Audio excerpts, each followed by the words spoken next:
Sue, Hey, how you doing? well, Wow, Unitary plan. the Auckland Unitary Plan. So tell us all about it. You're one of the leading experts in the field. So I wouldn't call myself a leading expert in the field, but I certainly have followed it right from the outset.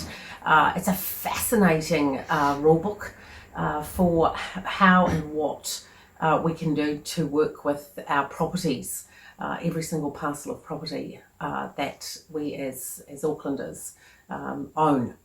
So how did the Unitary plan come about? What was Council's reasoning behind it? So there was a rule book for what you could and couldn't do that had been operative in Auckland for a very long time. And you'll recall that you could, if you had 800 square metres, you could carve off one 400 square metre property.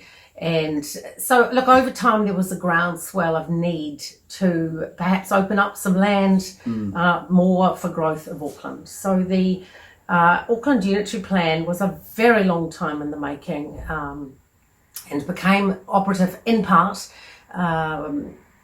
in 2013. And around that time I was fascinated with the changes and wanted to let as many people know what was going to be changing for their parcel of land that they owned. Of course, you've got a Masters in Geography, so that would have played a large part in your interest, I guess. Well, I've always been fascinated with maps. Now that's some people can't even look at them, they can't be bothered, but I've always been fascinated with maps. So the Unitary Plan brought about this whole new panacea of colour, covering the whole of our eastern suburbs, which is what we're focusing on in this video.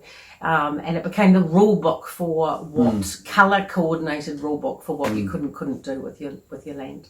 So there's zoning and there's rules. Do you want to explain the difference? Yeah, so the zoning is the colour on the map that points you to the rule book for your property, and different zones have different rules. So this is where it gets interesting. You need to think about the theory of sort of concentric circles and to follow the colours on the map, and think the words actually hint at how urban, at the level of urbanisation that you've got. So the single house lot zone is actually not the most common, and it's being left for specific streets that the council decide, the land should never be chopped up or developed. Historical sort of streets or special streets or special parts of Auckland, and we can look down at those on the map now. The density gets bigger and freer depending on the colour on the map. So the single house lot is sort of a grey, mucky, very light yellow that you can see here. Now the next one up is a mixed housing suburban zone, and you can see the 4 zones there. So if you think about a big swath of our, what I call suburban, not built up, just streets and lots of Glendowie and lots of parts of St Heliers are mixed housing suburban. So that is almost the bulk of St John's Park. St John's Park, mostly, yes, the mixed housing suburban. After that, closer to, shall we say, arterial routes.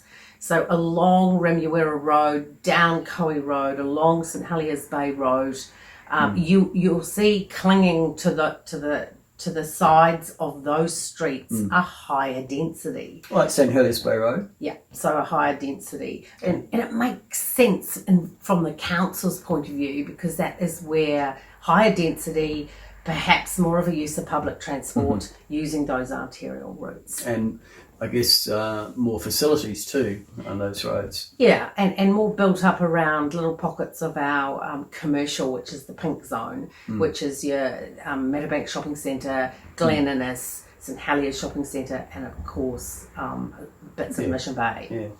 This is Meadowbank?